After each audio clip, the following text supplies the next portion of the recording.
Hi, and welcome to the final episode of Leading You for 2025. I still can't believe I'm saying that. But last episode, we lit the fire. We talked about the fire that comes before the elevation, the refining kind, not the destroying kind. The kinds that, allows for new growth. And today, we're going to be sitting beside it. And this episode is not a recap, it's a debrief, a moment to exhale, to look back at what 2025 really was and extract the gold that's going to shape how we lead in 2026. So if you've been running at pace, if you've been leading your business, people, yourself, your legacy, this is your permission to pause and review the year that was with fresh eyes. And I'm going to share 10 questions, 10 reflective questions that you can journal about, think about, reflect on before you jump into 2026. And it's not necessarily through a lens of achievement, but more through a lens of alignment. Because 2025, for me, it was definitely a refiner's year. It was the year that stripped, it sharpened, it clarified, and rebuilt me in ways that I couldn't have planned. It didn't always feel glossy, but looking back, it was gold. And that's a really interesting thing because if you think back to the first podcast for 2025, I was talking about what color are you going to choose? And for me, my color was gold. And to me at the time, gold is elevated, it shines, and it's resilient. And this year has been totally aligned with all of that. So I think, if I had to use a color to describe this year, it was definitely gold. So do you remember what your color was when you decided it at the start of the year, or even what your word was? There wasn't a single part of my business or leadership that didn't really get an upgrade, that didn't get a refinement, sometimes by choice and sometimes by circumstance. I let go of the version of me who I was holding on to tightly, who I used to be and how I used to work. And I shared that in one of the podcast episodes, that I really needed to let go of her. And for a good part of the year, I was holding on to her unconsciously. I didn't even really know that I was doing that. I was holding on to her so fiercely. But I really needed to let her go to become the person that I am now. And I'll need to keep letting go of the versions of who I was to become the woman that I'm becoming. And there is an element of grief that comes with that. Like, I love the old me, particularly pre-cancer. I was sort of putting her up on a pedestal and looking at her thinking, oh my God, you were so amazing. I'm not so amazing now. I'm damaged. But that was all story in my head. So I rebuilt the foundations brick by brick of how I lead, how I work, and how I serve. So this was the year I stopped building around what was expected and started building around what was essential. And for me, that meant moving into a business model that felt grounded and scalable and aligned with how I actually love to work. And that's around 5 pillars. It's around mentoring one-on-one. I love mentoring leaders one-on-one. Group mentoring, I love working with groups of women who are aligned and really striving to be leaders of intention, to be leaders of purpose, and to be fully aligned with who they are and what they stand for. Of course, I still have my workshops that I love delivering around mindset, around busy, around choice, around women leading from the front. And my speaking, on the same topics, and of course, this podcast. And my speaking was something that I really want to ramp up even further into 2026. That's a real passion where I can really get a message out to many. And of course, this potty is now rated top 3% globally, which is something I'm really proud of. So those 5 pillars are all centered around one mission, which is helping women to lead with clarity, confidence, and consistency in business, in leadership, and in life, and making this world a better place. It took courage to refine that, to admit what no longer fit, but the moment I did, everything started to click. And with that clarity came excitement again, like real excitement, the kind that fuels you, not drains you. You know, this year was also the year that Lead.Her Collective came to life. And honestly, this really changed everything. And this idea came out of a pure moment of clarity when I returned from my trip to the Blue Mountains. And this gives me so much joy to see women, high performing, value driven, ambitious women come together in rooms and have conversations that were not about competition, but about collaboration and expansion. And the energy in the rooms was just fantastic. And that's when I knew I was building something I was meant to build. And next year, the Unstoppable You Mastermind is being launched as part of the Lead.Her Collective brand. And that's such an awesome program, which incorporates human design to really get the participants aligned with who they truly are, how they work best, and to really get into their flow. And this is purely centered around helping women who are leading themselves, who are leading them teams and their businesses and their legacy. Help them lead with intention, with purpose, and in full alignment so that they can do the brilliant work that they want to do and that lights them up. And this year, I also raised my own standards and my boundaries, in work and especially with my energy. That has been one of the biggest growth edges, you would say, because the truth is boundaries aren't walls, they're structure. And the structure gives us space to lead at a higher level. And I think one of my biggest discoveries this year was human design, as I mentioned before. And when I first came across this, I went into curious mode, but not convinced. I'm someone who loves learning, but what I found was a framework that really helped me understand not just how I work, but how I lead naturally, innately. And it showed me where I've been pushing in ways that didn't suit my natural energy and where I could create more flow by trusting my design. And of course, I've started using that with my clients now, not in a woo-woo way, because I ain't woo-woo, but as a lens to see where we do get stuck and where we do get out of alignment, which is so, so easy. And all of that is what I mean by refinement. It certainly was not slowing down.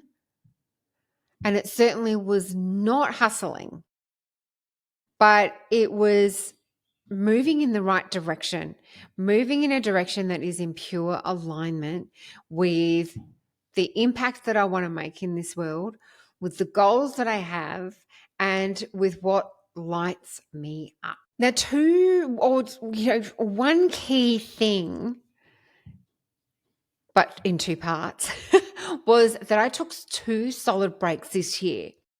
Not half working holidays, actual breaks, time in nature, time away from my laptop, and really a whole lot of space to think. And I have to tell you, The biggest ideas of the year didn't come from my desk. They came from those quiet moments. That's when the dots connected. That's when the next version of my business and leadership really clicked into place. And this really reminded me that rest isn't laziness, it's a leverage. I used to feel really bad for taking breaks in my business. I used to feel guilty. Like, I run my own show. I should always be working when my clients are working. That is not true. When you build in space, you build in creativity and you empower yourself to be the best version of you that you possibly can. We are not built for the marathon. We are built to sprint and not continuous sprints, small sprints, rest, recover, sprint, rest, recover. When you make a room to rest, when you make a room for that kind of clarity, this can't necessarily be scheduled, but this is where you're going to elevate. This is where you're going to go to your next level. So that was my year in a nutshell. How about yours?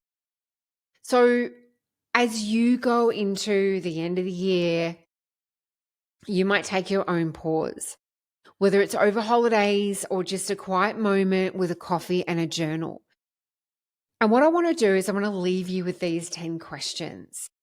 Not to fix anything, not to necessarily, set goals, just to notice what you can really embrace from this year, what you can leverage, and what you've learnt that might be ready for some refinement in 2026. 2025 was a fast and furious year, and 2026 is going to be the same. We need to be ready for it. We need to be better.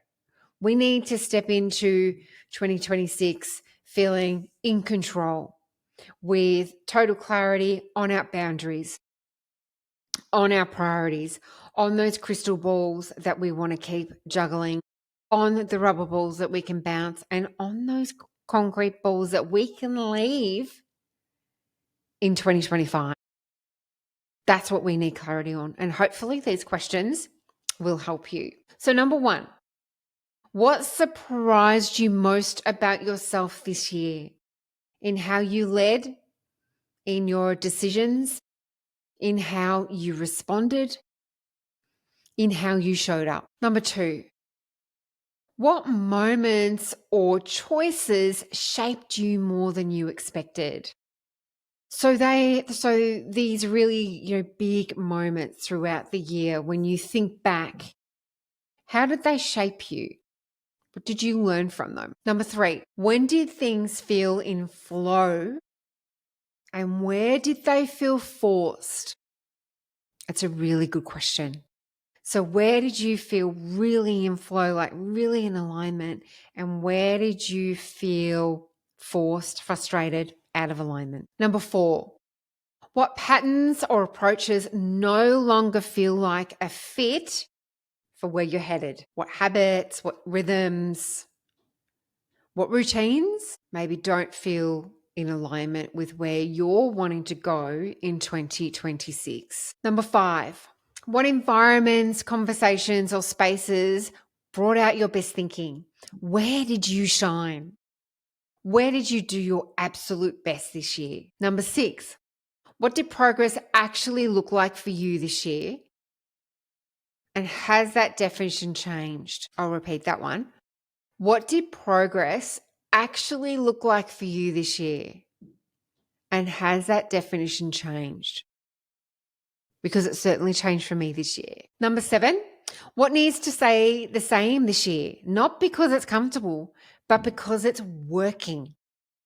We don't need to change everything. There is no possible way that everything you're doing at the moment is not working. There are things that are absolutely working for you. So what are the things that you can really embrace and really leverage going into next year because they are working for you. Number 8, where do you sense there's untapped potential that you haven't fully explored yet? Where do you feel that niggling thing where you might want to explore something, do a course, study something, learn something new that's going to take you to another level? Number 9, when you gave yourself permission to I'll say that again. Number 9, when you gave yourself permission to pause, what ideas or clarity surfaced? The power of the pause cannot be underestimated. This is something that is proven, science backs it up. That moment where you press that pause button and allow yourself space to think, to work through, just to be. It's so powerful. And hopefully you've had some of those moments. And if you haven't, that might be something that you want to take into 2026. And number 10, as you look forward to 2026, what kind of leader do you want to be? Not just what you want to do, but how do you want to be next year? That is such a big question. So if you sit with those, they'll show you exactly what to carry forward into 2026 and what to leave behind. And then some things that you might want to workshop for 2026 as well. So here's what I know after this year. You don't need to rebuild everything to move forward. You just need to refine what matters. 2025 was a year of alignment and foundation. And now the runway is clear. The pace is set. And 2026 is not about doing more. It's about leading from clarity. So as you head into your break, give yourself space. Let your mind slow down enough for your next ideas to catch up.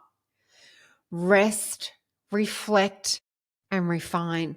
And when you come back, you'll come back clear. Because this next chapter, it's not about proving. This is about intention. This is about positioning yourself, showing up in a way that is aligned with the person that you are wanting to become. Thank you for being here and for listening and for leading. This podcast has become one of my favorite spaces, and next year it steps up too. We are going to be back on the 3rd of January in 2026. And for January, we are going to have a complete mindset series for you. And that's going to be about looking after your energy, about moving, about your mindset, about the power of creating space for you to evolve. The episodes that I have lined up for you are absolutely fantastic. And of course, I know this because I'm recording them now for 2026. So I am so excited for what I am bringing you in 2026. So thank you so much for being here. And I wish you a fabulous holiday season, Christmas with your family, with your friends. And I hope that you give yourself the gift of space, the gift of rest and rejuvenation because you deserve it. Thank you for being part of Leading You, and I look forward to being in your ears in 2026.